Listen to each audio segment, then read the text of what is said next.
Welcome to the PlapCast. Hi everyone, welcome back to the PlapCast. I am Amanda, and I'm joined with my other host and talented scriptwriter, Brewy. Bruin is unfortunately out sick, but will be joining us again next week when we have Miles on the show. Today we are going to go behind the scenes with the amazing Deena Hendricks. Deena, thank you so much for joining us. How are you today? Hello, babies. Thank you so much for having me. I am great today. All the better for being on the Plapcast. Could you tell us a little about yourself and how you became to be honestly a writer and then a scriptwriter? Of course. So uh, technically, I started my journey to becoming an author first. Mhm. I started writing short, spicy stories because essentially I just discovered the writer Sadie Kincaid, and she took me in fully into the world of spicy book talk, and that is where that became my ruin, I guess. Um, but I started writing short stories, and I got five good ones, and four of them, I was like, I've heard this Quinn thing. I'm very into this Quinn thing. These would make good scripts. I think there's some potential here. And then one, I was like, there is a book in this, and I will be writing that book. Um, so I began writing that book, and in the meantime, I got to learn Quinn World and more about audio erotica, and sort of really took the time to just study it and understand what my style was going to be, where my strengths were writing that. My first, Research. yeah, the very important research. Hmm. It was such a hard graft, man. I don't know. And just so difficult listening to all these delicious people.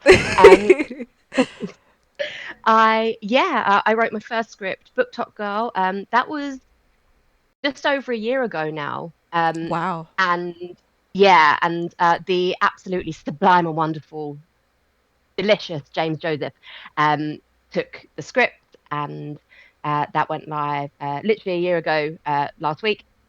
And then I continued on, and now a year later, very much continuing on Quinn, and the book is written. It came out, it launched, and this wonderful, wonderful community supported me, um, and yeah, here we are.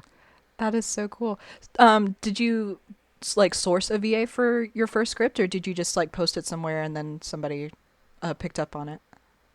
I sourced him. I pitched. Gotcha. Very Um, cool. and yeah, I mean, honestly, like a little bit of it is luck. I know that they are absolutely inundated, all of them, all the time with scripts, and I was so fortunate to work Yeah. with James, and I've worked with him a lot since. He's great. Can't recommend him enough if there's anyone out there who hasn't given him a try on Quinn yet. Yeah, I actually gave him a try today because I was conducting Yeah, research for today. So I was research. like, so I listened to that one and I was like, oh my gosh, wait, how have I not heard him before? And yep. He's brilliant. He's a romance narrator by trade, so Very as a cool. few of them are. So he knows his stuff. Yeah, no, he did a really good job with that one. So, did you always want to be an author? I've had an interesting journey with it. So essentially, I'm a trained journalist. Oh, okay. I kind of did that a few years ago because I was always a good writer, like as I was growing up, and then I went into journalism, and then a recession happened, and all the newspapers closed down, and it wasn't a great idea to go into journalism then. Yeah. So my like kind of my full-time career went off, like away from that space. Hmm. Uh, I've always needed to be a strong writer. I've always taken real pleasure in reading. I have always kind of fallen back on it as like a tool for either escapism or self-discovery, or Hmm. just something to calm the mind. It just brings me joy. Um, and yeah, I don't have the first clue why I didn't start down the road to being an author years ago. I don't know. I do not know why I waited till my mid-30s to go, oh, perhaps try that full time. Um, but I'm actually glad. I'm glad that I waited until now to really do it properly, because Hmm. I think you learn so much about yourself, like through your 20s and into your early 30s as well, and you really change the person. And I feel like I know Absolutely. exactly who I am now, and I can pour that into what I do. That's very cool. So, how did you find Quinn? Okay. So, um, my best friend in the whole world, we have been friends for, oh God, almost 35 years now. Wow. We met really young. We met when we were maybe, no, wait, that's not maths. We were 4 when we met, and I'm 36 and a half now. 30, Mm. that's 32 and a half years. That's how long we've been friends for. Thank God I do words. Um, and yeah, she knows me inside out. We tell each other everything. She's like my sister. So there's really no boundaries where our friendship is concerned. She knew that I had just got into Sadie Kincaid. She's always doing everything about 10 years before me. So she had been like giving me book recommendations, etc., etc. She knew I was into this. Mhm. Um, and then we went out to dinner one night. And we sat waiting for our order to arrive, and she handed me her headphone and went, "Put this in your ear. I need to play you something." Oh And no. this was not like a chilled, like this was a busy French restaurant. Like there were people darting about everywhere, talking loudly. The tables were pretty packed in. There were people real near us, right? And she presses go on Nordio, Oh no. Oh and God. and, I, and I'm like, "This is weird. Would you like to explain what I'm listening to?" And she was like, "No, I don't want to. Just listen." So I did. So I sat there for let's say it was 4 minutes in, and then I get called a cum slut, and I'm like, that what? And it carries on, and then I start questioning her, and I'm like, right, how are we? I seem to have a husband. Is this? What is this? They're like, this isn't my husband. She's like, no, you're having an affair. I'm like, okay, thank you for updating me on where we are. And then she made me listen to the entire audio while like our dinner arrived and just over the bread rolls. It was That's how I got introduced to Quinn. You were Uh, eating while listening to Oh Naughty. my God. it's, we really have no boundaries, Oh no. in this friendship. That's Um, amazing. yeah, so she threw me right in there with Nordio, and I was like, well, this was a weird experience, but I'm clearly hooked. Let's go. And then she, um, like, it must have been months later, she just WhatsApped me out of the blue. She was like, Deena, I think you should start script writing for Quinn. And I had, in fact, already pitched my first script 3 days before. So not only does she know me so well, she's actually psychic. I hadn't told her that I'd done it because I Oh. was like, oh, I don't know if I'm good enough. I'm a bit embarrassed. I don't know. I'm just gonna see what happens. But Yeah. yeah, she absolutely called it, and again, it went quite well for me. That is so cool. Is it So, cool though, or is it deeply, deeply weird? no, that's Give out. someone, That's give honestly someone your cool. Quinn over dinner. I mean, it made you who you are today. it, you know? Yeah, it was a real choice move, but fair play. I owe her quite a lot actually. I should take her back out for dinner. Yeah, I mean, you should buy her dinner at this point. Yeah, probably should. So what inspires you as a writer? Well, now I've been asked this question before, and I've realised since that all the other times I've been asked this, I've sort of lied because I didn't go with the answer that's true and staring me in the face. So Mhm. congratulations, you get my first truth realisation. Oh, Um, okay, good. it's it's no, I didn't lie on purpose. I just sort of didn't realise how much it was inspiring me. But it's music, which is sort of a given, considering that my first book was a rock star romance and I'm writing that series. But Yeah, I figured. yeah, I had been thinking, oh, it's experiences from over the years, and like I've had a few experiences in that realm, but but it really is like a song will like kind of trigger off a story for me. Mhm. Not in terms of like me using the lyrics from it per se and like writing about that, but just it sets my imagination going, Mhm. and from there, I can run with the whole story. So the book that I wrote first, is literally called Euclid, as in the Sleep Token song, but also obviously Euclid is the name of a few So other good. things, Such including a good song. mathematicians. Yes, oh my God. But yeah, I like that one. I kind of went with directly. But every single thing that I put in my ears, pretty much, um, will, yeah, like I said, trigger a story for me. And Mm. I've realized that's what really keeps my imagination alight. It's very special to me. Um, and yeah, that's my creative juice, I guess. And then Yeah. it gets mixed in. Yeah, it like I think it's probably the same for lots of people, but then that gets mixed in with kind of my own experiences, and then especially for scripts, like I will take things that I have done day to day, Mm. um, and like include those and kind of take them off on a wild, fantastical story. But Mm. it does always seem to be driven by a song. Who's your That's what favorite, like your favorite artist? musician, Hmm. man. I mean, Sleep Token seems Sleep cliche, Token. but we are where we are. Yeah. Uh, I, I'm also a big fan of Bad Omens. Okay. Not Spirit Box. Lots of metal, not all metal, but lots and lots of metal. Mm. That's my sweet spot, really. I love a screaming tattooed man or lady. We have very similar tastes in music. Yes. Fabulous, fabulous. I thought I was among my people. Yes, you're among your people. I mean, I drew I drew a rockstar Plappy for you. You're among your people.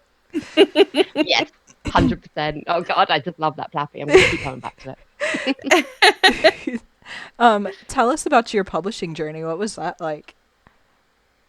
I was very fortunate in that I had lots of mentors, and lots of guidance. So uh, I am honestly just so lucky. I have the likes of Holly June Smith, Hannah Brixton, Hayley Wow. Roger, a few people that am friends with and speak to a lot, and they were the biggest help. I cannot convey enough Yeah. how lonely an author's journey can be if you haven't got a community set up around you. And even with that, it does feel incredibly lonely because so much is going on in your head that you're trying to piece together and pour Hmm. onto a page, and you're trying to hit all these things and like raise the bar all the time and like Yeah, stick it's with all these competitive. themes and mediums. It's competitive, and it's you can get in your head so easily. So to have people there Hmm. that can like shine a little light for you along the way and support you is so important.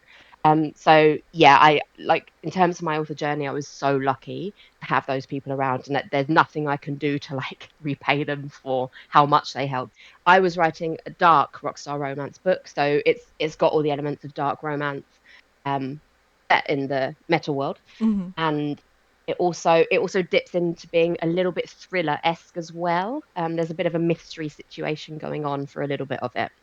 Um, so it's lots to hold together, and that's all really really fun.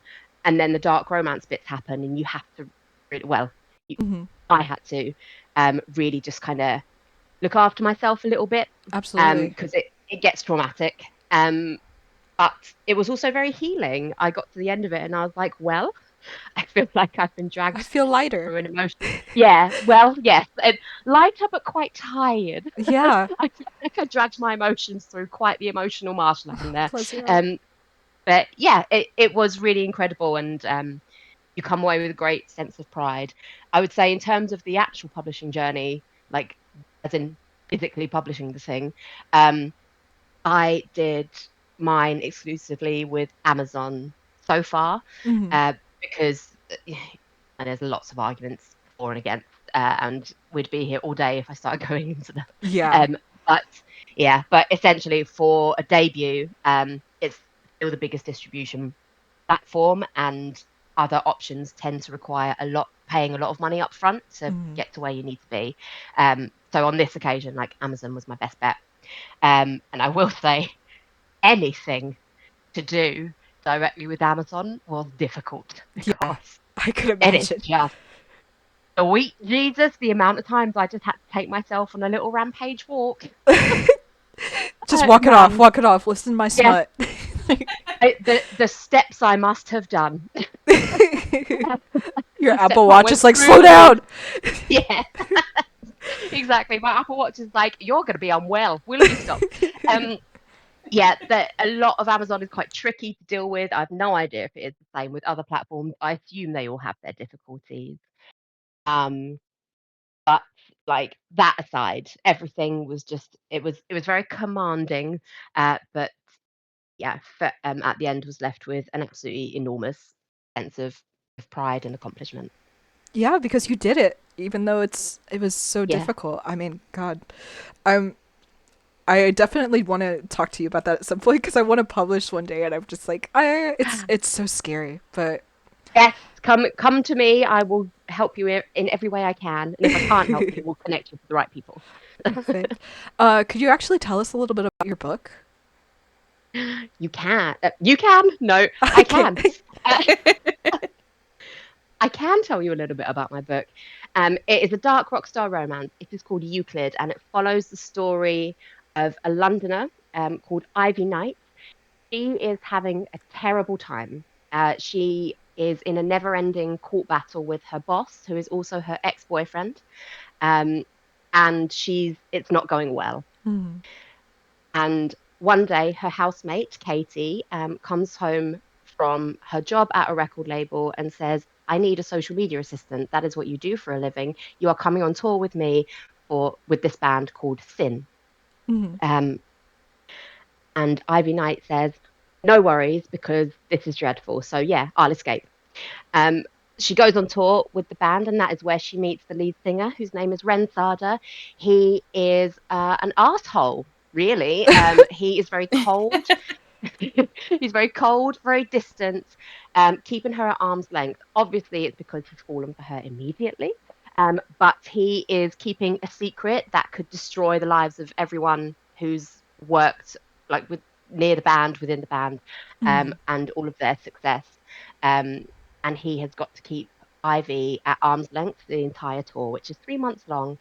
Um, he does not. Spoiler alert. Otherwise, it's a really Really? dreadful, spicy book. Uh, So yeah, so you have to read it to kind of see where Ivy's situation goes, because you can't tell anyone on the tour apart from Katie, who already knows about her situation in case it comes off badly on her or Katie. Rensada's secret is where we get into the thriller element. He can't tell anyone what's happening, but things are escalating fast and it's very, very serious. Ooh, Yeah. okay. Yeah, thank you for telling because it's on my list. I unfortunately have not read it yet, but Oh, don't you I'm worry. gonna It's get to it. I'm do excited. not worry at all. There's a lot of books on one to read list, so Yes, don't it's worry. never I know ending. how it is. Never ending. I'm sitting in a room full of them, Yep. so Yep. All right, so we for our game, Yeah. we have the tags from all of your audios. Okay. Oh no. And me and Brewy are gonna take turns giving them to you, and then you have to guess which one it is. Oh my God, this is an incredible game. I'm going to do so badly. I can't wait. Okay. Brewy, do you want to go first? yes, let me pick one. Okay. So we're going to start out more general, but as we give you more, we'll give you more and more specific ones to try to make it easier. Okay. So for this first one, let's go with praise for the first tag. Praise. Praise. Okay. Oh, also, let me go ahead and explain. For those who do not listen to audios, the tags on them are. I don't know how to. How would you describe them? They're like. Uh, it's like So basically, the tags like for the an blurb. audio are basically marking all of the different explicit actions that could be contained within the audio. Yeah. So Perfect. Thank you. I was like, I things don't know are how going to to get describe. a little filthy. A lot Okay. filthy sometimes. Oh yeah.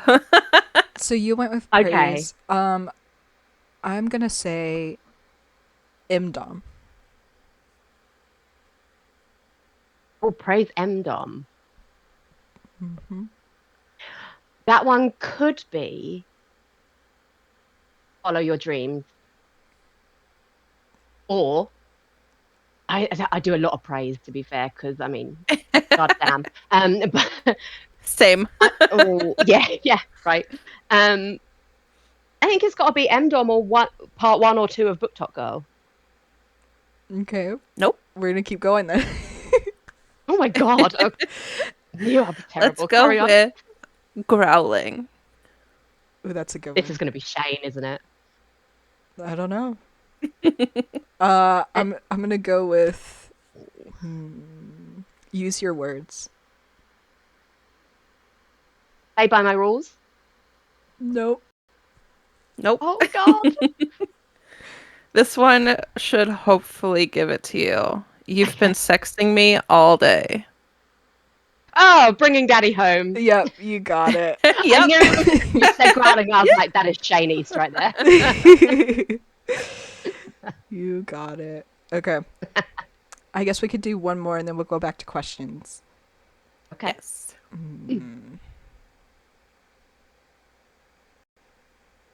Brewy, do you want to choose one? Just go like 1, 2, whatever. Let's do 3. Okay.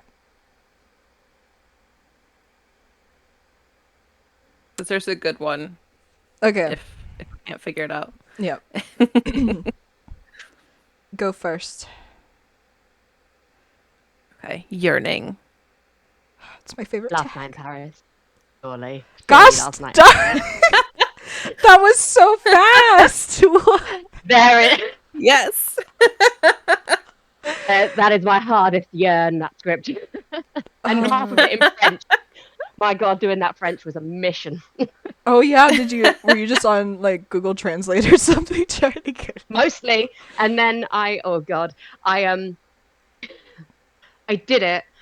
And I was like, I know that there's like formal French and informal French, and I'm not completely sure I've got this right. So what I did was hit up the son of one of my parents' family friends who lives in Paris with his French wife. If my mum ever finds out I did that, if she ever finds out that I texted Dan to check my porn, she is going to lose her mind. So, not that she's going to delve into this anyway, bless her, because we should have secrets, but Okay. I really risked my life that day.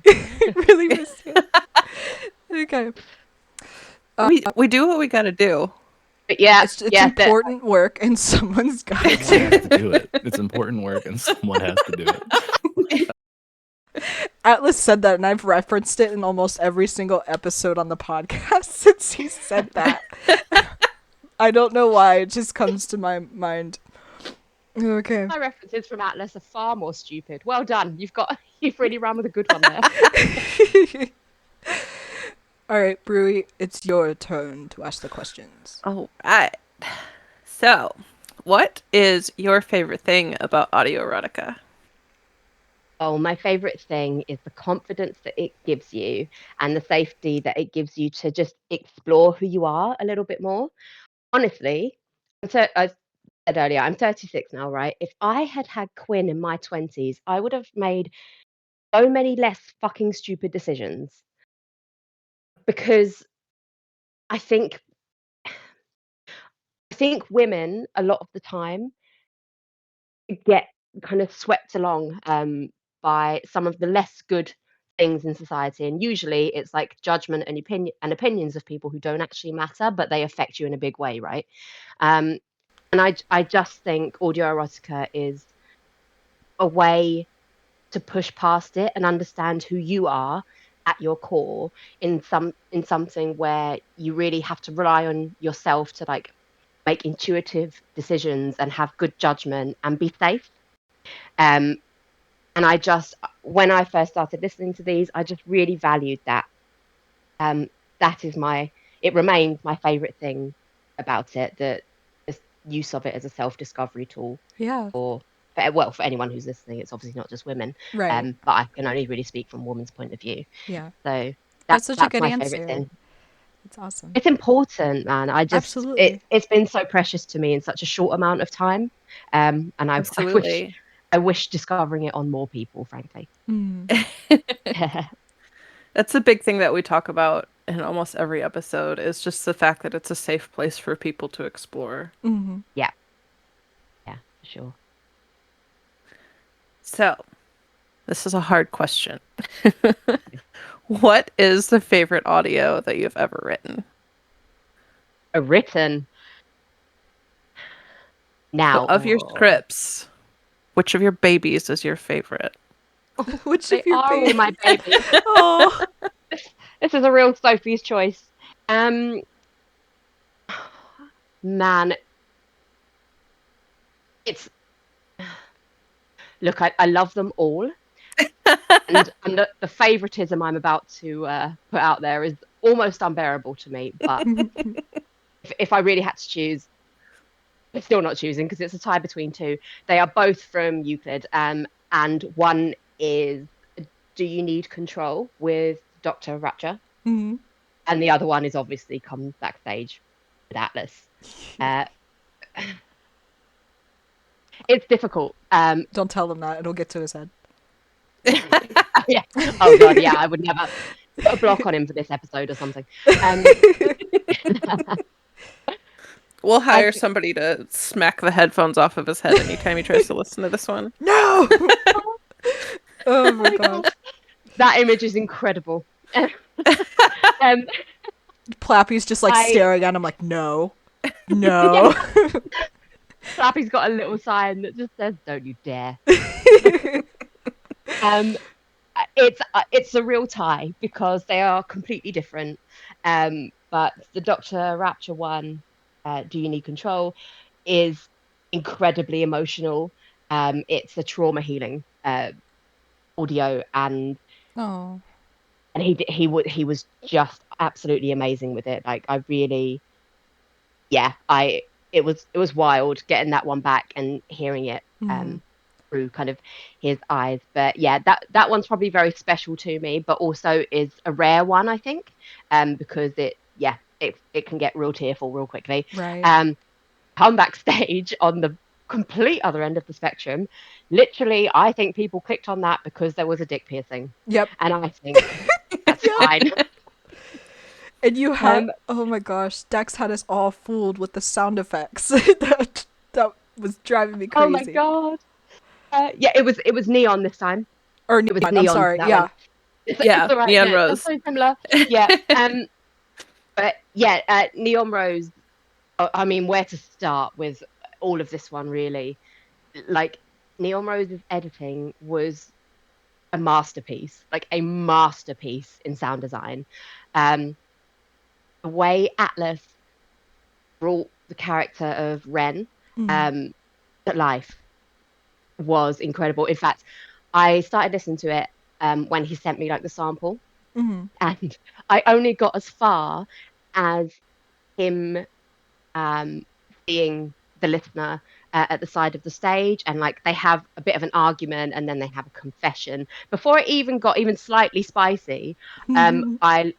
I will cry at everything, so like I was getting teary, and I was Oh. like, oh my god, I'm gonna pause it and I'm gonna tell him what a good job he's done. And as I began the I did a little like a video to be like, he made me cry, look.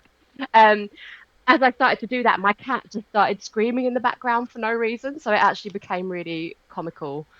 Um, and yeah, just me weeping, her screaming, and him just being like, "The fuck is this?" So that was great. That went really well for me. But Oh. yeah, he beyond that, um, he was spectacular. Just the gravity of those lines and stepping into that rock star persona was just an absolute marvel to Mhm. behold. And then we get to the piercing, and that's excellent. The delivery on that was just like, oh yeah, I'm pierced. I Want to wanted feel it? I wanted him to do the Christmas version so bad. Oh my god! I was like, this would be amazing. But Oh my god! he wouldn't do it. He wouldn't do it. Oh, well, that's all right. We'll take that up with him another day, Yep. like tomorrow. Um, how how much did Doc deviate from the source material? Because I heard he tends to go off and do It's his ad own lib. thing. Yeah. Do you know what? Actually, I did know that, but it did not matter to me. Like my only real instruction that I gave him was, as long as the story's maintained, it's absolutely fine for you to kind of go with how you feel on this, because otherwise the emotion is not going to come through. So go for it. Right. And actually, not much at all. Perfect. I don't know what that means in practice. Well, it was probably But serious, so he's like, I have to get serious. yeah, yeah. Maybe when it's more fun, he's a bit more like, "Oh, yeah, fling this in, add that, no worries." If you're dealing with someone's trauma, I think Yeah. maybe he's like, "I'm gonna play this a bit more straight down the line." Yeah, I did not question him about it. I trusted him entirely. I knew he would do an excellent job, and he really did. His improv work He is did so good. so good. Yeah, It's so cool. yeah. He's wonderful. It takes it's a real talent doing improv as well. Like it takes a real talent to go off a script, but improv is a different beast. And Right. yeah, I take my hat off to anyone who can do that naturally. Very, very incredible talent. Is there a specific trope that you like writing the most? So we talked about your favorite script, but do you have a favorite trope? I think it might be strangers to lovers. I think Oh. because there's so much like it feels riper for a story. Yeah. If it feels so much more open, it feels like you're building something so brand new that could go anywhere. And that I think that that is where my happy place is. It's the creation of something brand new. But that said, like you can apply that to almost anything else. It just strangers to lovers feels a little bit more electric to me on that front. I'm sure there are plenty of script writers who would disagree with that entirely. But yeah, I think strangers to lovers, and also in terms of the spicy stuff, I s- I keep battling with myself on whether I prefer writing submissives or doms, and it changes every day, every single day. Um, I I am pretty technically submissives are harder to write, because Yes. yeah, right, because I'm sure you found this loads, like they're not instructional, whereas DOMs are. And so when you're placing that in audio, you have to pay so much more attention to what the listener has communicated as the dominant person, and that is just not as easy. And you have to pay a little bit more attention to like how they're moving and what they're doing and how they're saying things back to you, because otherwise, if you're just relying on them to just be submissive and just do the thing, then like the communication can get lost really quickly. But I do seem to have a bit of a knack for that, so maybe subs.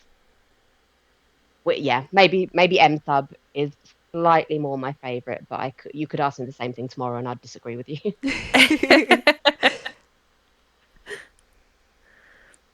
So something that pretty much every writer deals with is writer's block. What is something that you like to do to kind of get yourself out of it? Writer's block is horrific. It's my least favorite thing. Um, walking, I walk so much, so much. Less in the winter because it's icy and snowy here, and dark by 2 p.m. But outside of that horrible winter time, I'm easily doing 20,000 steps a day, and that really, I call them plot walks, especially if I'm working on a book or a script, because it just seems to like sort my head out. It seems to clear up any like plot issues I'm having or just unstick something. Usually it's walking. That always will be accompanied by music, as we've discussed. And I think sometimes, and you know what, to be truthful about it, I'm probably teetering on the edge of it now because I've got a very busy start to the year. But you, I have to catch myself before burning out if I've got like back-to-back scripts coming up, which is where I am at the moment. Because Yes. if I am writing, it's different with books, but scripts, if you're writing those every single day and you're trying to like jam in a couple of hours like to get a little bit further, but you're not giving yourself a proper rest, and then that starts sliding into very early mornings or very late nights, and it's then affecting your sleep, and then it's all you can think about, and then you're worrying about it, and that, like, you have to be disciplined enough to not get into that space, because your work is not going to be as good as it can be. So the upshot of my answer is that you have to be responsible about your rest as well. Sleep is always going to fix pretty much everything if you're having writer's block. Yeah, it's literally it heals your brain. So Yeah. making sure nighttime is serving me well, essentially. Um, and just stepping away from it for a minute as well. I did, when was it? November, I think. In November, I was getting a bit of writer's block and feeling a bit stuck. And so I was just like, you know what? It's no wonder, because I'm not doing anything. I'm not pushing myself like to go out and like live my life. I'm just sitting here worrying about what to write, and I'm getting nowhere. What's the point? So I just booked a load of things. Like, I arranged to see friends, and just went back to a normal social life for a bit. And from that, like, one thing that I did was go and watch a TV show being filmed, and that is going to be part of something else that I'm writing now. Um, for example, like, just going outside and doing something and planning something Go touch fun. grass. Go Yeah, outside. go touch grass. That's a really short answer. Go touch grass, a TV studio. And just go and have a lovely time, because the inspiration is going to flood right back to you, and things that were not coming to you when you were sat in the dark with, your laptop open staring at that blank screen, are going to become things that you can wrap into something else. It seems obvious, but I'm a real panicker, right? So if you don't always realize that that's going to do your world of good, just go outside, man. That's the upshot.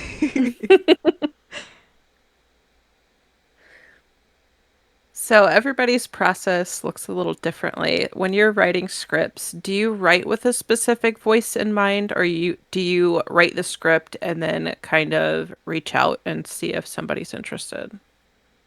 I Not everyone will have this answer. This just happens to be where I fell with it. But I have never had an open script, so I always pitch mine first. Um, or I have an established relationship with that VA, and I'm fairly certain that they'll want to take the script, so I'll just go ahead and write it, and then go and say, "Hi, I did this for you. Do you want it?" Um, but yeah, I'm simply lucky that I ended up in that position. But yes, I write every single script with a VA in mind, um, and that feels stronger for me, just because I like to write specifically for them. I can lean into what I know their voice can do. I can lean into where their range lives. I can lean into the tropes they prefer or the new stuff they want to try, because I always make sure that I kind of get that information from them if they want to give it to me. Not with everyone, but by and large, an ongoing relationship, like, the sensible thing to do is just have a chat with them about what they want to be doing next. So I always have that in mind, and I always create for them specifically. Super cool. That's awesome. That you have that kind of relationship with them, that you're able to do that. It's yeah, it just it's partly down to, like, if they are able to kind of give you that time, because, again, like, I want to be clear, like, not all of them can, and they don't owe it to you at all. Right. But if you have the chance to have that conversation, then I think it's worth doing. Okay. Going back to our game. Okay, let's see what else of my own work I've entirely forgotten. Okay. Um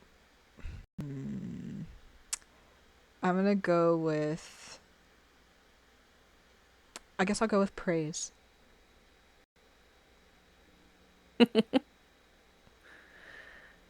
Let's Right, every go time. Oh, sorry, I forgot there were two. Carry on. I'm not going to out myself yet. possessive. Oh, um,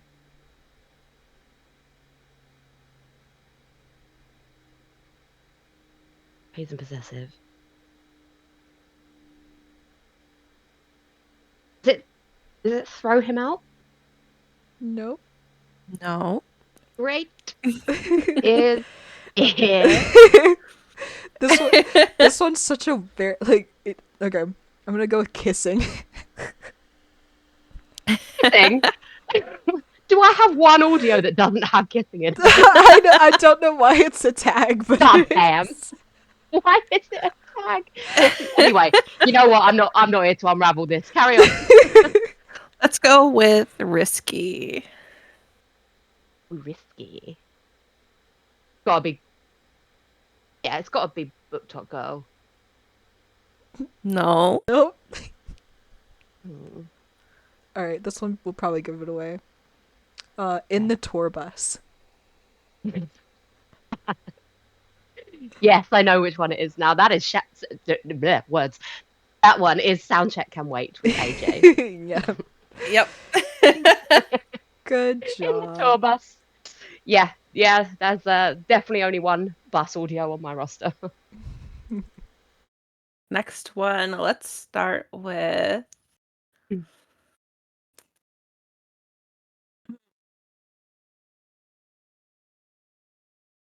This one's gonna be hard to be secretive about. Right. I think that's for the best. I've not got a stunning record so far. Hey, you got the second one of the first go. Fine. Let's go.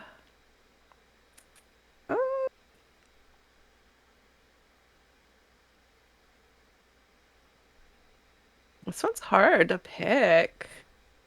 Let's go gentle. Okay. I'll go with oral.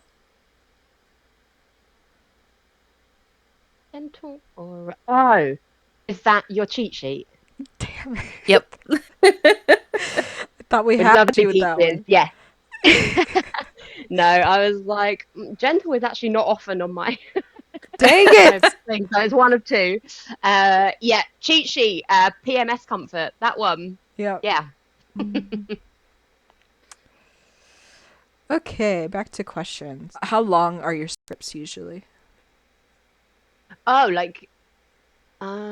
great question. So I do a minimum of 18.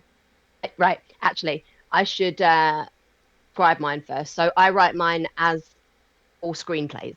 Mm-hmm. So that like word count and page count can look a bit different to what it might Right. be on a Google Doc or like another program. I also put very, very definitive sound effect guidance, which I mean, the editors don't have to follow that, but they can, and it kind of rounds out the script. And also, I do listener replies as well as narration notes. So That's with all awesome. that in mind, yeah, I Very detailed. you do get yeah, but I think I'm discovering it's because I am possibly type A about this. I'm like, no, I will be dictating every single thing, and you will be doing it. There we are. That's not a And you bad know thing, what? though. Yeah, I you know am the what? boss. They all fucking do. I even got Dr. Rapture to not ad lib that much. So you know what? Yeah, it just speaks to your power. You're magical. Yeah. Well, they get what they get, and it seems to be going well. So until it doesn't, I'll carry on. Yeah. So with all that in mind, I do a minimum of 18 pages per script, but I don't even know what my longest one has been. Certainly more than that. And I don't know what that is word count wise, and it's probably a bit of an anomaly to tell you because of all the sound effects and listener Yeah, it's details probably and way out there. Yeah. yeah. Yeah, 18 pages of screenplay minimum. That's how I do mine. That's awesome. So whenever you're creating your scripts, do you tend to outline or do you just write straight through? I outline.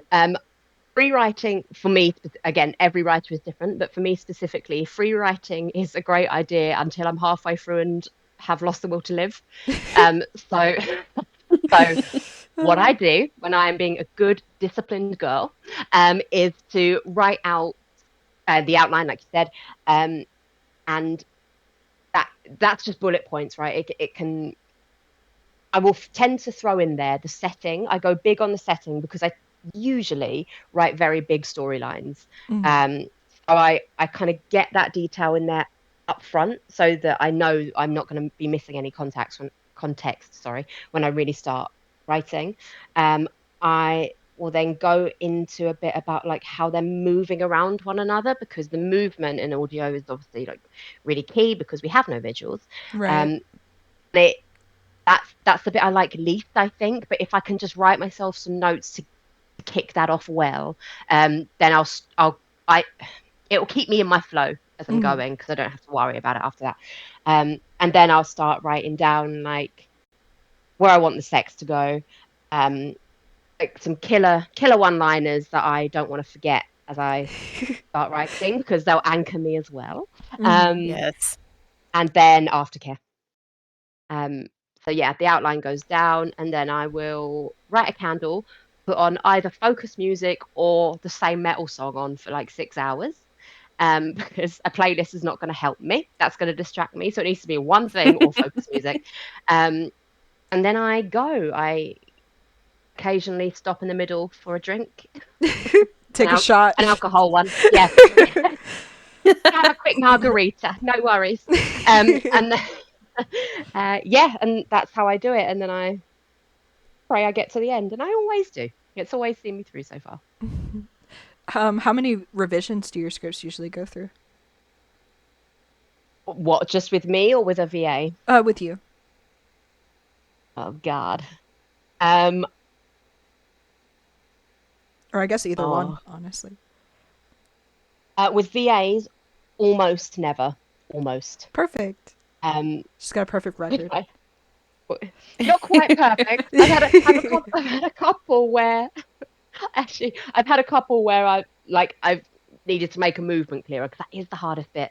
And then like sent that back. That's fine. I have a very thick skin when it comes to edits. You should not be in this game if you don't, because you're handing over something vulnerable and something subjective to everybody.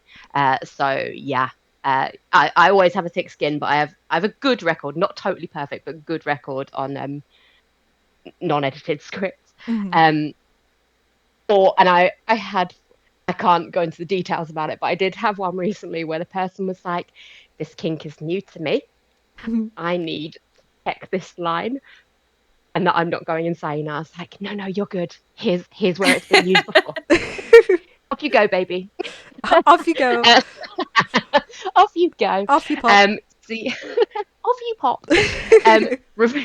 So yeah, revisions with VAs, very, very minimal, if any. Revisions with myself, though, I will reread. I don't think I'm going to enjoy thinking about and admitting this. I think I do about 10 read-throughs myself. Oh gosh. You're not alone. Yeah. Okay. Good.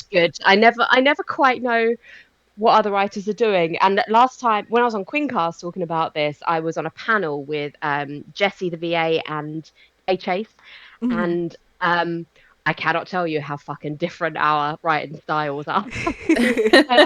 and theirs were similar, and I was just like, oh, am I actually just insane? No. Because lots of people leave like the sexual responses open. They'll make suggestions, but ultimately they're open for the VA to kind of do what feels right.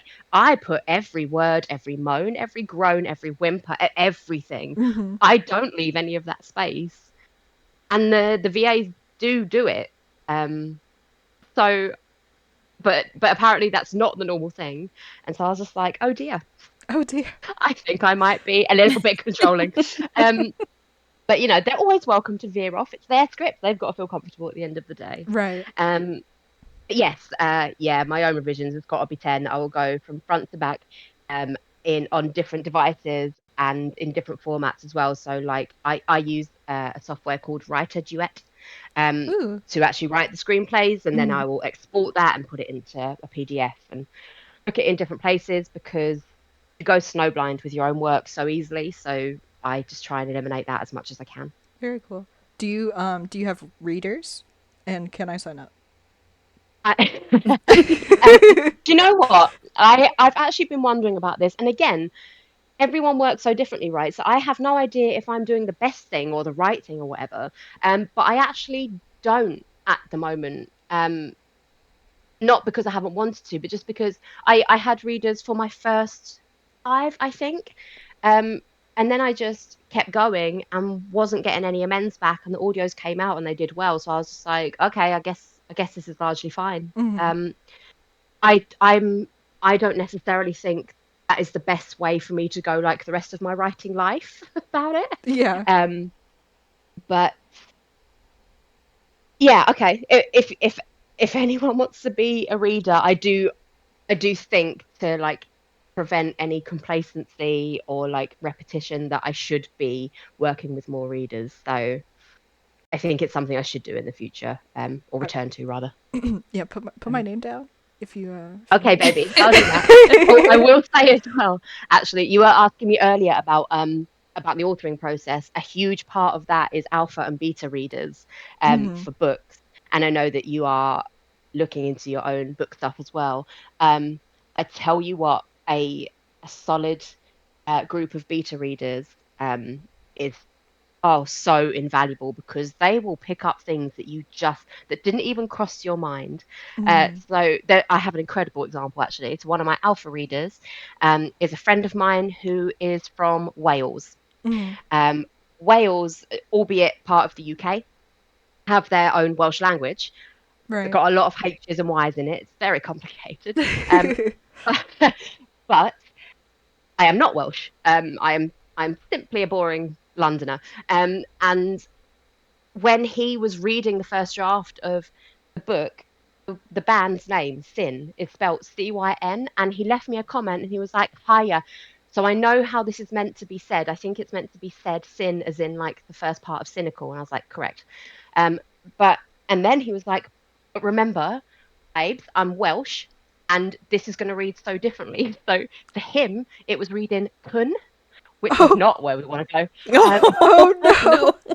And how the hell else would I have known that? Like, and so Right. like he was like, so what you need to do here is work out how to establish the saying of that to the reader without them having to question it because it will bug me for the rest of the story. And I was like, okay, cool, no worries. So I added in 2 lines and it cleared up everything. Everyone knows how it's pronounced. The band Yeah, used to be called Cynical and now they're Sin because it's cooler. Um, it's so cooler. yeah, like it's cooler. So yeah, like on the book front as well, your alpha and beta readers, gold dust, absolute gold dust. That is super cool though that you have that you had that sort of different perspective when Yes. writing your book. That's really valuable. But yeah, I'll definitely keep that in mind. I'm nowhere near ready for publishing, but I was just looking around. I was just looking. It will come up quicker than you think, and yeah, just start like bookmarking people. Go like, oh yes, they're very perceptive. They love a good book. Yeah. I'm gonna put them on your secret list to approach as a beta reader one day. It will save you a lot of hassle in the Mhm. long run. It's good to have like trustworthy people as well because you don't want anybody to just take your work and run away with it, you know. Oh my God, yeah, for sure. I had people sign NDAs and stuff. Yeah, good. Oh, and That's it's good. yeah, like protect yourself as much as you can. Mhm. Also, should point out as well, obviously have a real mix of people. I am a cis white woman. I need to make sure that I am being like sensitive, talking about kind of different people and all the elements of diversity that should be going into a book. Um, and I have people sensitivity read that I've trusted hugely with that as well. So that the importance of that should never be overlooked as well. That's perfect. It goes into our next question. How do you Fabulous. handle immersion and consent in your scripts? Uh, I've actually never actively thought about this. Um, It probably just comes because natural when you've done it so yeah, often. mate, it's innate because like consent is sexy and an absolute like non-negotiable for me and whatever I'm listening to, whatever I'm reading, um, and whatever I'm doing, frankly. Mhm. So I just I mean, obviously, like for my first few scripts, I had people checking that stuff for me. Mm-hmm. And now it does just get wrapped in. It becomes part of my outline. I during my kind of proofing sessions, I go back and check that everything is in there that's required, and it doesn't have to be so explicit that it takes you out of the audio, right? But it's what you would want from the person. So I'm I'm rarely writing stuff simply that I like, right? I want to expand my writing horizons. I want to write for lots of different people, and I want to write lots of different things, provided that I do have the right to. Mm. Um, and but that is the one thing where I'm like, okay, if I was in this situation, what do I need to feel safe? And I just wrap it in. I have never thought that hard about it, but I have always made a point of doing it, which probably isn't a very helpful answer for someone who is like just starting out, maybe. Um, but yeah, it was just innate. I don't really have Yeah. anything more Well, that's substantial okay. than that, to be honest. That's totally fine. So, it is our game time. Game break. Okay, January, let's do this. All right. I guess I'll go with good girl. Okay. I've got the perfect tag for our final one if we don't get it. Okay. Okay. I think I know which one It's you're the going to last. choose. It's the last tag on the top line. Yep. We're gonna go. Which one did you pick? I chose good girl. Okay. Let's go grinding. Oh, I'm grinding. Oh, oh. Oh no, I do know what it is, but I've forgotten the title. Oh no. How Oh dare God, you? what is How dare you forget I your know. baby's name? I know. There's so many, I lost track. Um, oh God, grinding. The grinding is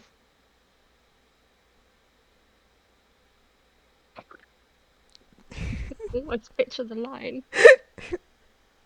Play by my rules. Is it play by my rules? No, we had that. No, we didn't. Is it play by my rules? Nope. Nope. Um, is it boy in the band? No. You get Nope. one guess. You get one guess per tag. All right. Oh yeah. All right. Condom. Uh, that might be boy in the band. Nope. Nope. Okay. Great. Brewing. Well, Do we want to give her? Give it Do to we want to her. give to her? Yep. Fucking Greg. Let's throw him out. That's my favorite tag aside from urinating. I love that. Like they just like there's It's Greg. somebody named Greg just listening to this and then he's like, What did I do? It's like, what did I do? What did I do wrong? He's just got a whole like a bunch of audios that are just like fucking Why does everyone on this app hate me?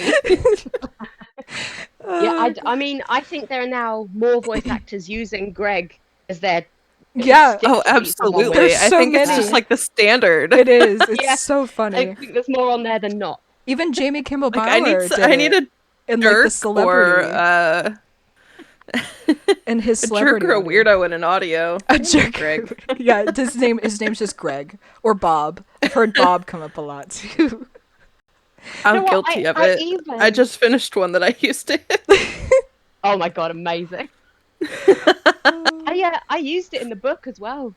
I briefly I briefly reference a shitty ex-boyfriend of Katie's, like the best friend of the main character, and I call him Greg. simply, Oh, that's so good. simply just really taking that to the end now. I'm at the point I use it in real life. If something stupid happens, I'm like, God damn it, Greg. Just take it out on Greg. It's like that meme's like, oh yeah, sometimes we throw shit at Kevin. He's like, who's Kevin? Oh gosh. Okay. Let me just pick another one. Go back to the top. Okay. This one? Um.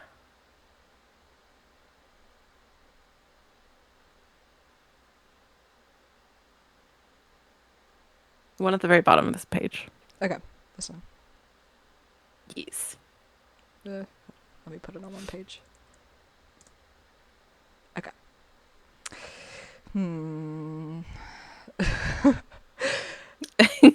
This is maybe not my best choice. This is gonna I give it know. away right away. Okay. Okay. Can't wait.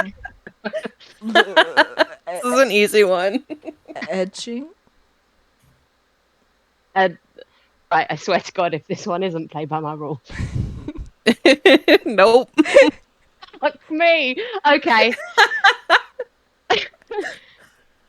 Oh, sorry, I keep interrupting you after the first tag. Give me the other one. You're fine. I mean, you're welcome to guess after the first one. Yeah, you're good. Go for it. Let's go loud. Loud.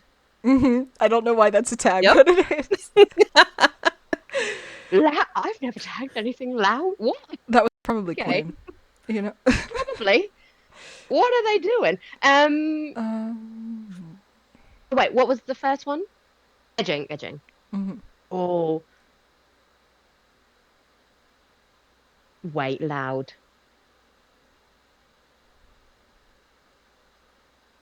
Now, this could be okay. I think this is going to be one of two. Is it The Officer's Mess? Nope. Nope. Okay, well I am hella surprised. What? I can't wait to find out what this magical loud one is. All right, keep going. I'm gonna go with Brat. Oh, okay.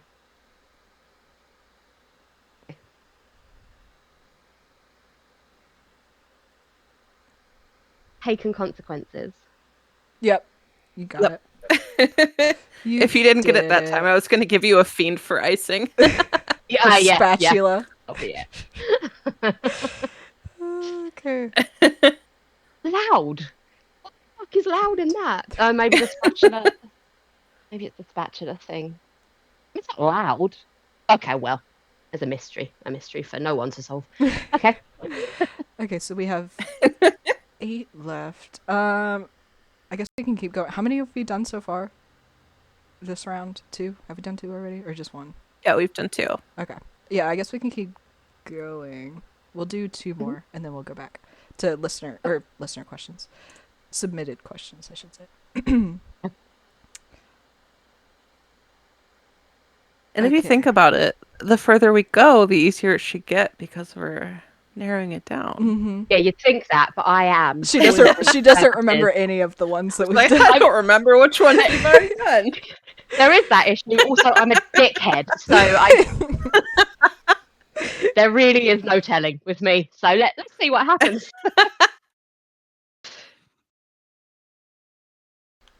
Okay, am I picking the first one? Yeah, go ahead. Okay.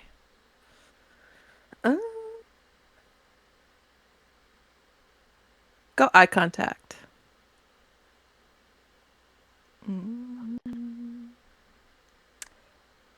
Praise. Are we? Okay. Eye contact.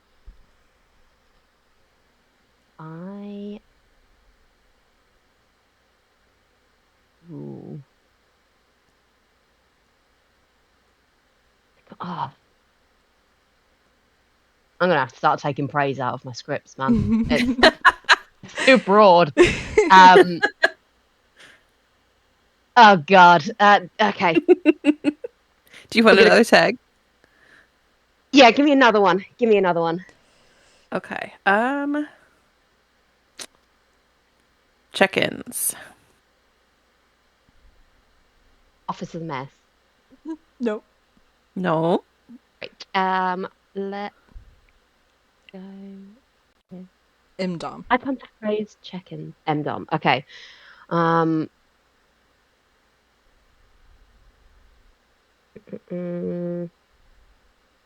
Book Top Girl Part 2. Nope. Nope. Go on, give me a more revealing one.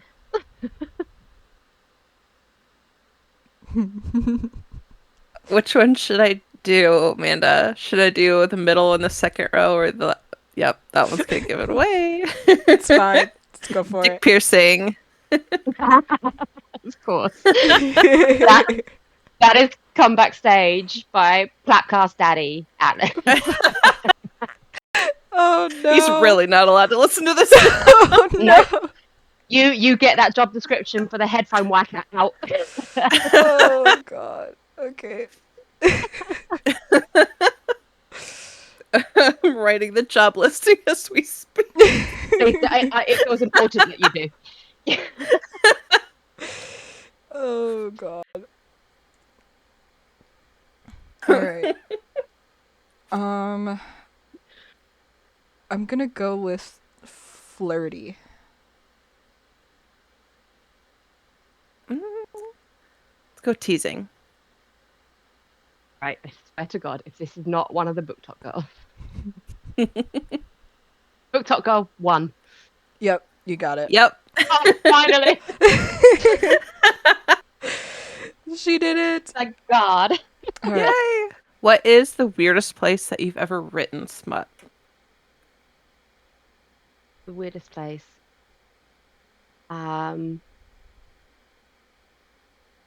Oh my God. I mean, you called it a lightning round, but I'm being very slow on this one. You're fine. Holy shit, I don't know. I've got to have done something weird. It's very on brand for me. I wrote a great deal of a script while I was waiting for a dentist appointment, dentist waiting room. Wow. It took my mind off it. I mean, yeah, whatever works. What's your favorite excuse when someone asks you what you're writing? I do not have it in me to tell lies. Oh no. I don't have an excuse. I say I write. No, I don't. I say I write audio erotica for women, and then they look at me like they wish they had never asked, and then they leave. And that's actually how I like it. Oh, that's so funny. What's a phrase that instantly ruins the mood for you? Moist.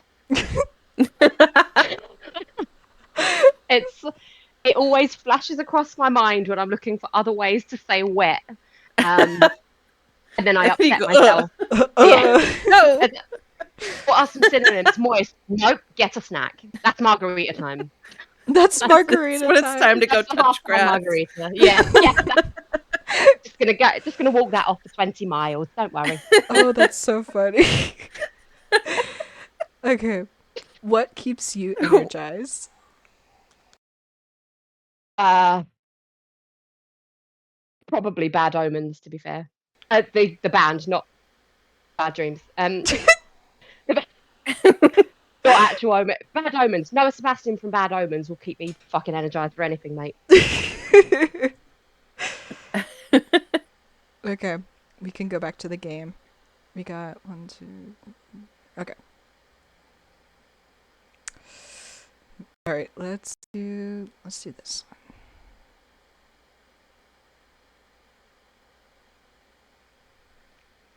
one. Okay.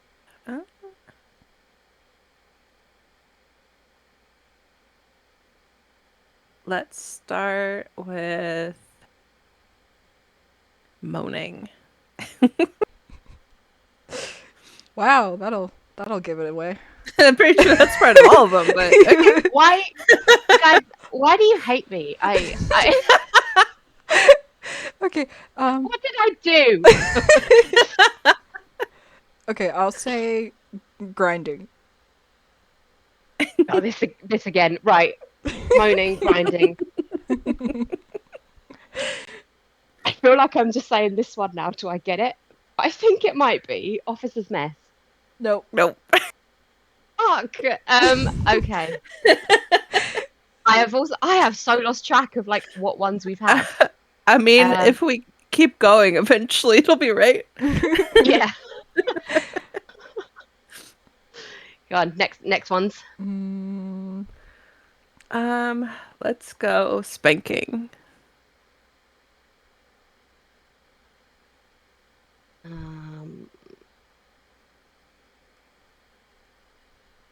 Thinking.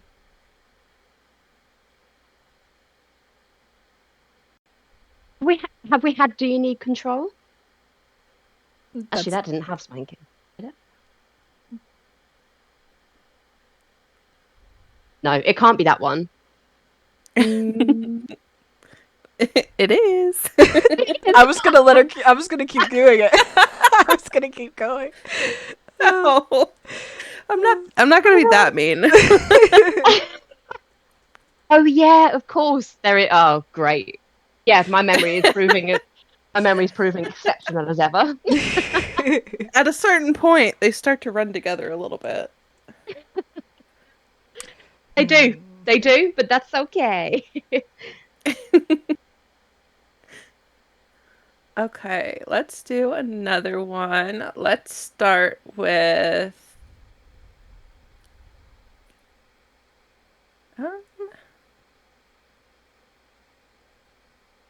Oh, I don't know if that'll give it away. Let's start with finger sucking. Right.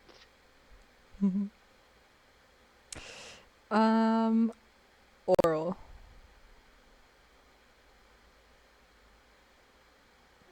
I think all of them have oral in it. Right, I'm gonna go once again for the officer's mess. Nope. Nope. Yeah. Oh wait. We had Last Night in Paris. Yes, we already had that one. We already God did that damn one. it.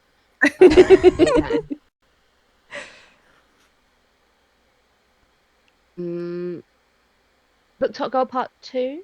No, wait, sorry. I need to give you another. Go ahead. Another tag Let's round, go right? slow burn. Oh,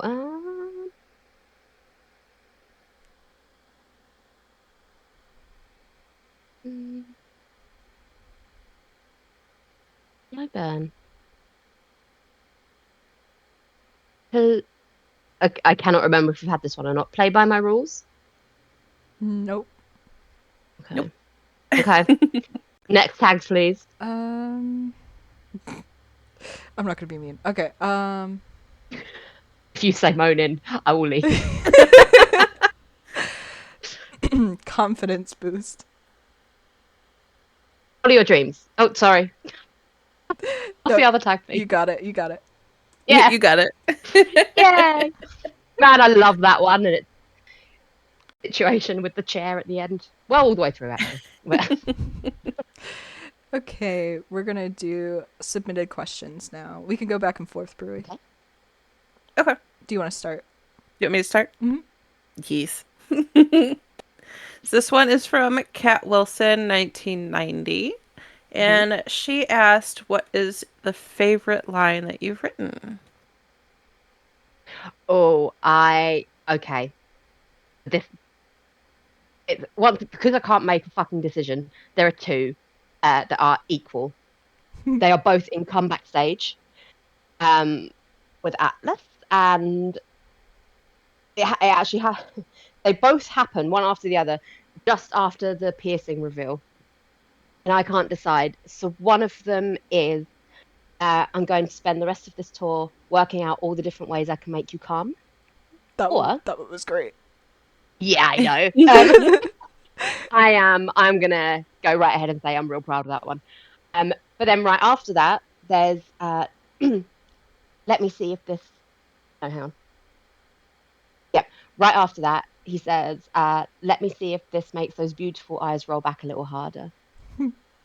Also solid choice. It's a great way. I thought so. I think maybe. Oh, if I was forced, potentially, I guess the one about the tour and all the different ways. Is like a promise of longevity with the rock star that you've just hit it off with. So that's quite nice. That's quite a nice back up it as well as it being a sexy thing to say. So maybe that one, but I will also fight tooth and nail for the line after that. So Okay, now we got. All right, what has been your favorite comment from a reader so far from Miss Julianne Peach? Oh, Jules. Um, from a book reader or a script writer, did you say? A It just script writer, says, yeah, it just says a audio, reader. a reader. Okay. I okay, so for the book, I write an author's note about why I have written this specific book and what inspired it, which is some things from my own life. And uh, essentially, essentially, I went through something quite difficult, something that happened to me, um, and after that, it took a long time to recover from. Um, and for a number of years, I could not listen to music almost at all, really, because I found it really triggering. Like the emotional depth of it was just too much, and it just didn't gel well for me, and so I kind of avoided it for the most part. Um, and I write about that in the author's note. Like it's all out there. Um, and I have I've had therapy for it, but like I always felt that it was quite an unusual thing to happen, like an unusual symptom of what I went through. Um, so I always felt like a bit alone with it. And when I decided to write this book, I was like, well, one, I'm gonna give my main character the opposite experience. She's gonna go through something awful. She doesn't go through the same as me. But I'm going to throw her into the very heart of music instead of her having to shut it off. So she gets to live a very different kind of outcome to what I did. Um, and I write that in the note and explain it. That it's the opposite of what happened to me. And the amount of people, when I thought I was going to be like the only person in the world that had gone through that, the amount of people that wrote to me to say, this happened to me as well. Like some people told me what happened to them for that to happen. Some people didn't. It's obviously fine. Um, but I suddenly felt a lot less alone in that. And like I had really written something that made sense and resonated like on that emotional level, because I had no idea until that book came out that anyone was going to understand that. I just went with it because it's the experience I had to write from. um, and that was incredible. I am genuinely so grateful to each and every single person that wrote to me to say this happened to me as well, you're not alone, and I'm like, thank you for writing this or sending love or whatever they said. That was incredibly special. I would never have known otherwise that it actually was like a more widespread thing. Yeah, That was very special. that is such a beautiful answer. Yeah, thank you so much for, putting that out there into the world for other people to, get to read and experience that. Because, I mean, trauma manifests in so many different ways. So it's so important that, there's something out there that readers can really relate to and heal from. And I'm glad that writing that book was healing for you as well. That's so touching. I thank you for sharing that. All right, No so problem. this one is from Chanel. She said, "Hey Deena, I want to say that I'm super proud of you for everything that you've accomplished this far, and I can't wait to see what more you have in store. Keep it up, Queen. My question is, what advice would you give to your younger self?" Oh, Chanel, my sweet baby angel, thank you. Um, my younger self, my God. I think, oh, there's so much I would tell my younger self, but I think the main thing, the really, the really cliche, like social media meme, cheesy version of it, is everything you want lives on the other side of cringe. Um, but I think the wisdom answer uh, is that you're never going to be confident enough, really and truly, to put yourself out there. So just feel the fear and do it anyway. You'll get so much further, so much quicker. Yeah. Um, and you can't progress unless you're trying. Doesn't matter if you get it wrong. I Hmm. wish I had made more mistakes out of confidence than than stood still out of fear. Yeah. So that is what I would have told a younger Deena. Yeah, that's powerful. So our next two are both from Morning Glory. The first one is, have you ever scared yourself with how good a line turned out? And what was it? Yeah, it's not a spicy one though. Do you think that matters? That's fine. No, not at all. Okay, it was from the book, but it went into um oh God, I think this one also was in comeback stage. Um and I'm gonna fuck it up now that I'm trying to remember it off the top of my head. The line the line was I think it started take her to bed and find more lyrics in the lines of her body. I loved hearing that at comeback stage, dude. I was like, oh my God. It was right. Okay, good. Yeah. Okay, as we've discovered, my memory not on point. But but I remembered it was in the book, and yeah, it could only really have been in comeback stage. So yeah, a million more lyrics in the lines of her body. I sat there after that one. I was like, okay, Yeah. leveled up here. Mm-hmm. It was so good. I was like, oh. It was such a good one. And then her other question was, how do you balance poetic language with natural spoken dialogue? I am naturally over flowery at first. So the real answer I'm is just good at it. yeah. I just do it. I think the real answer is I start out a wordy little cunt and have to bring it back. Um, and yeah, I in any creative endeavor, right? You can bring yourself back down from having something that's too much, but you can't. It's very difficult to build on something that's not quite enough. You can do it, but it takes longer and it's harder. Mhm. Um, so yeah, I go all in with poetic language and floweriness, and probably, if I'm very honest with myself, a bit too much over explaining. I get it all out there. I get all the beautiful stuff out there, and then I go back over it and go, okay, in real life, if someone isn't Keats, then who are they? Who like what are they saying really? What are they like? What are they doing? And then how is this translating into real life and movement and instruction and what they're doing with their body? So that's how I get the balance. I go up too high and bring it down to a good middle ground. That's a really great way to do it. Mm-hmm. What is the easiest part what is the easiest part of writing or publishing a book? And she said, "Love you" from K Chase. Okay, yes, that bitch better write a book one day. I swear to God, she is so talented. Um, the easiest part of writing or publishing. Yep.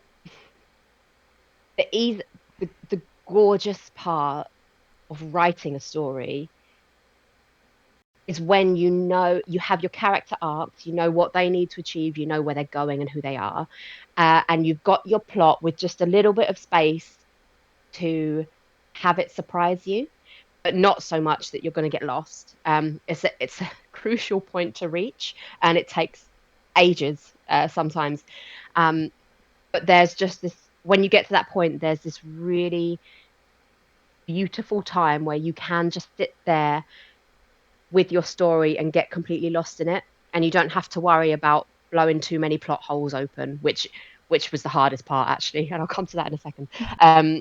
But yeah, it's the bit where you don't have to worry. You're not pressed right up against your publishing deadline, but you don't have blank page syndrome either. You can just do it and get lost and see where it takes you. That is such a gorgeous experience.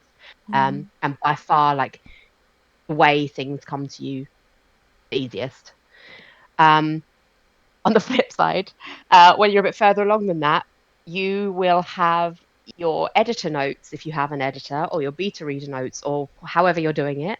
Um, and you'll make those changes, and it will blow 10 plot holes open from previous chapters, and you have to go all the way back, redo it over and over and over and over again, and it never ends. And that was particularly difficult with a part thriller on my hands, as well as a dark and rockstar romance. So beware of that, is my advice. However, it's a joy to do it when ultimately you like, that's the point of when you have your book and now you're polishing. So that's also, it's not the worst thing in the world, but it is unfun when you're up against deadlines. All right, that was our last question, so that brings us back to the last round of the game. We have 4 more left. 4? How the fuck are there 4? Okay. Okay, let's do this, bitches. Let's go.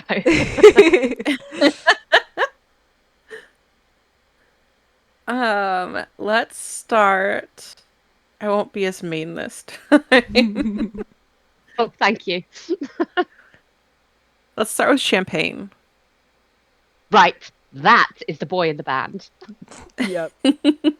I don't even need your second tag. I don't even need it. All right. I don't need it. All right. I'm gonna go with Strangers to Lovers.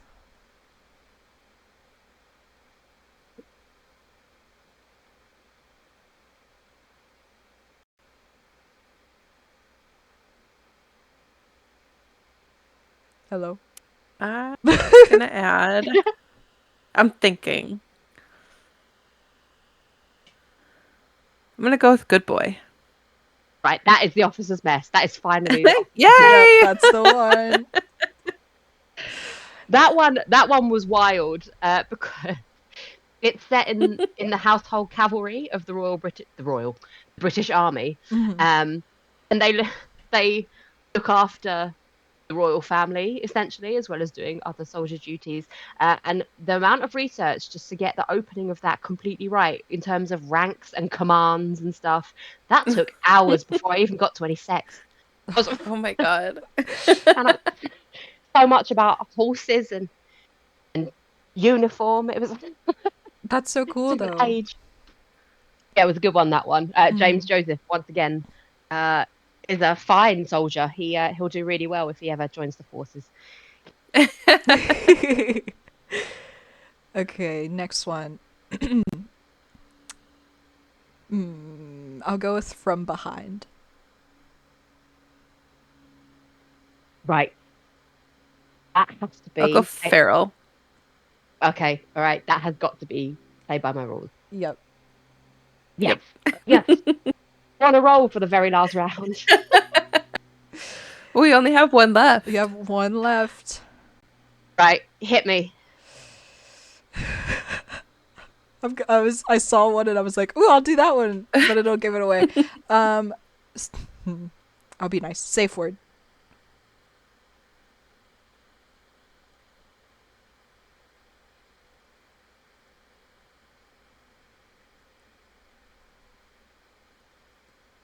I'll add Straddle Me.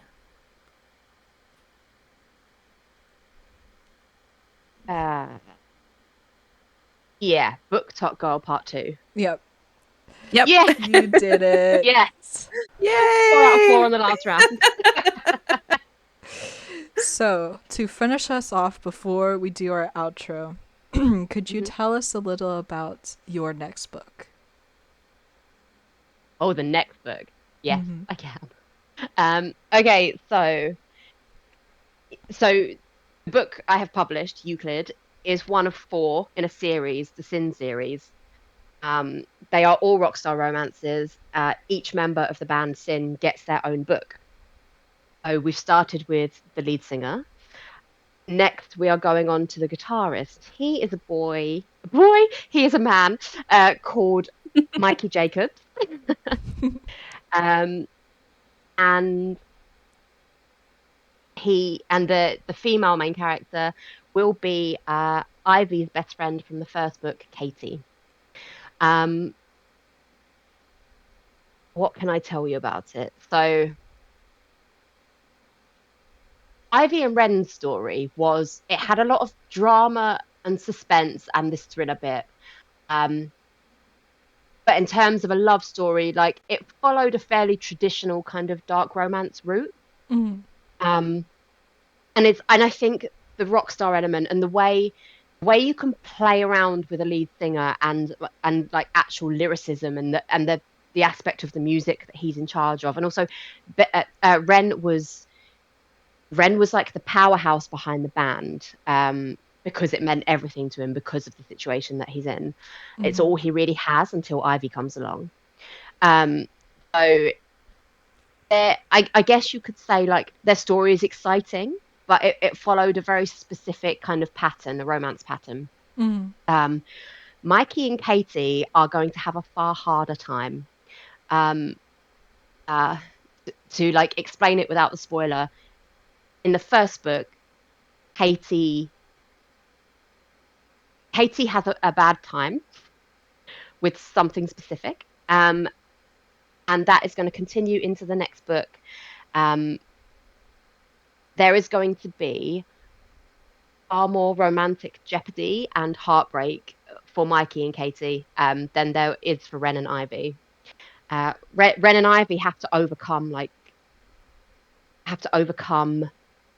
something very tangible, but Mikey and Katie are gonna have to overcome far harder emotions and setbacks than those two did.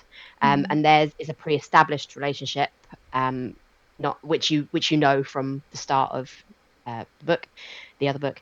Um, yeah, theirs is a pre-established relationship, and they're gonna have to fight hard for it. And I can't really tell you if that's going to go well for them or not. But we're going to deal with lots of kind of big issues. There's going to be aspects of Mikey's life that come into the second book as well that are a big surprise. So I have to be vague about that. Mm. Um, but, but essentially, the band as well have to go through a very specific transition. Um, and it isn't totally clear at the moment if they're going to be able to survive that either, or if the obstacle they have to overcome is going to kind of put them right on top of the world. They're going to have to do something really brave to continue their fame if they want to carry on being musicians. Perfect. I can't wait to read it. That sounds fantastic. It sounds amazing. Hmm. Thank you. All right. Well, Deena, thank you so much for joining us today. We had such a good time with you. You're so sweet. You're such a sweet person. I love your energy and how much love you give to people that interact with you. Um, Oh, but yes, thank you for giving us your time, and thank you so much to all who are tuning in. You can, as always, you can find us on Spotify, YouTube, Apple Podcasts, as Ruin says, all of the things. And tune in next week because we have one of the new Quinn VAs coming. Miles Cross will be joining us, and we're very excited to yeah. have him. But yeah, thank you guys so much.